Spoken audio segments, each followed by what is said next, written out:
सांगलीत कृष्णा नदीच्या पाणी पातळीत घट होत आहे। नदी कोरडी पडते, सिंचन योजना बंद आहे। त्यामुळे लवकरात लवकर कृष्णा नदीत कोयना धरणातून पाणी सोडण्यात यावं अशी मागणी करत राष्ट्रवादीचे प्रदेशाध्यक्ष आमदार जयंत पाटील यांनी विधानसभेत लक्षवेधी भूमिका मांडत जिल्ह्यातील पाणी टंचाईवर लक्ष वेधले।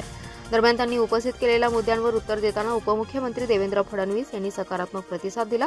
जयंत पाटील म्हणाले, कोयनेतून पाणी कमी आल्याने कृष्णा नदी कोरडी पडली आहे। त्यामुळे ताकारी आणि अन्य उपसा सिंचन योजनेचे पंप बंद करण्यात आले। जिल्ह्यात हक्काचे 32 टीएमसी पाणी उपलब्ध करून देणं आणि कृष्णा नदी कोरडी पडून न देणं याची काळजी शासनाने घेतली पाहिजे। जिल्ह्यातील लोकप्रतिनिधी विविध विधाने करत आहेत। खासदारांनी तर राजीनामा देतो असं विधान केलंय। या विविध विधानांमुळे राजकीय दबावामुळे पाणी सोडलं जात नाही असं समज झालंय। सातारा आणि सांगली जिल्ह्यातील पालकमंत्र्यांचा समन्वय नाही किंवा संवाद नाही असं दिसून आलंय असे म्हणत त्यांनी कोयना धरणाच्या पाण्यावरून सुरू असलेल्या राजकारणावर टोला लगावला।